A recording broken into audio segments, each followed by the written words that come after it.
Fala galera do SEI, professor Alto Barreto.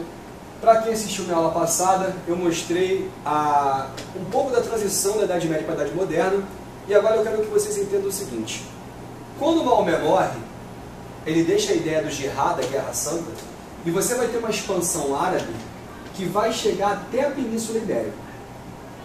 E na Península Ibérica, os reinos de Castela, Navarra, Aragão, Leão, Granada se uniram numa luta cristã contra os muçulmanos. No meio dessa luta, você vai ter o rei o principal sucerano da Espanha concedendo o condado portucalense para um cara chamado Henrique de Borgonha, um nobre francês. E seu filho vai fazer a independência do que vai se transformar no primeiro Estado nacional da Europa, Portugal. Portugal ele já nasce querendo ganhar dinheiro, fortalecer seu exército e fortalecer seu rei. E o rei sabia que a grana estava no Oriente, na rica cidade de Constantinopla, aonde Gênova e Veneza pegavam as especiarias e revendiam para o norte e para o território todo europeu, com as regiões, as feiras de Flandres e de Champagne. Portugal pensou: eu também quero as especiarias, mas ele pode ir pelo Mediterrâneo? Não. Então Portugal ele vai querer pegar essas especiarias exatamente na fonte. Só que essa fonte ficava na Índia. E para chegar lá não se tinha o total conhecimento do tamanho do território africano. Era um desafio muito grande que Portugal precisava enfrentar, mas Portugal enfrenta.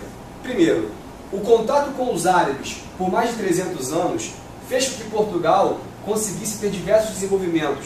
Por exemplo, na matemática. Os portugueses aprenderam muito cedo a substituir os algarismos romanos pelos algarismos arábicos, o que vai dar muito mais flexibilidade nas contas e automaticamente na engenharia, principalmente na engenharia naval. Você tem que entender que Portugal ele está cercado pelos reinos da Espanha, que são seus inimigos. Portugal não poderia acessar livremente o território espanhol. Então ele vai ter que buscar sua saída no mar. Se Portugal não tivesse grandes navegadores, ele estaria condenado a ficar isolado no seu próprio continente.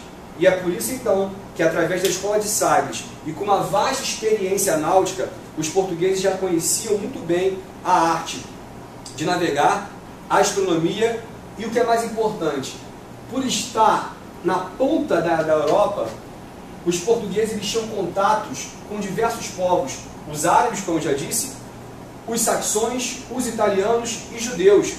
Então quando a gente fala que nós somos descendentes de portugueses, existe aquela blá blá blá de que se nós tivéssemos sido colonizados por outros povos, a verdade é que os portugueses que chegaram aqui já era uma refinada máquina cultural, já era um refinado povo que absorveu culturas de diversos outros e aprendeu.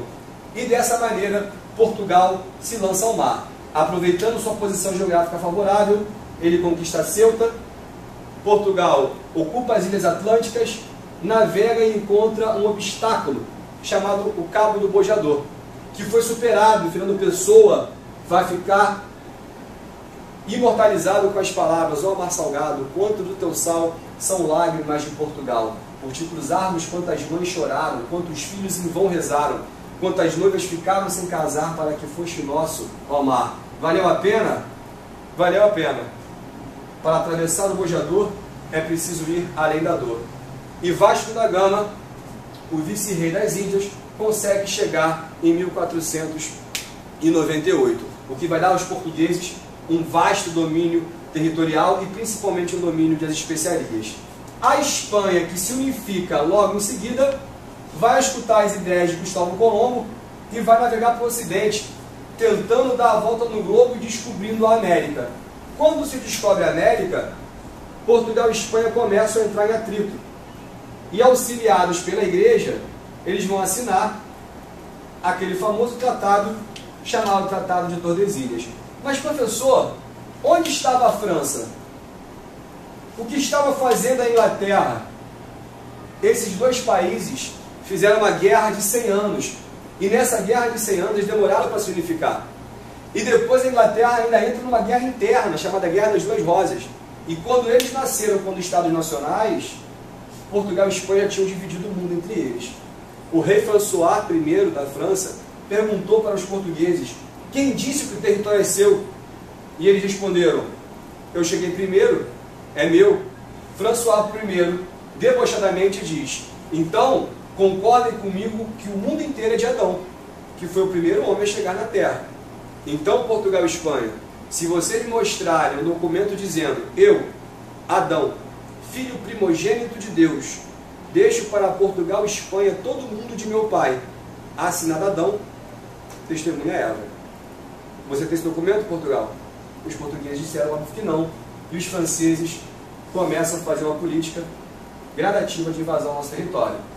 O Mediterrâneo começa a morrer como eixo comercial, e a transferência de tudo começa a passar para o Oceano Atlântico. Pessoal, na próxima aula eu começo a te explicar o fenômeno do absolutismo, ainda falando da transição da Idade Média para a Idade Moderna. Um abraço.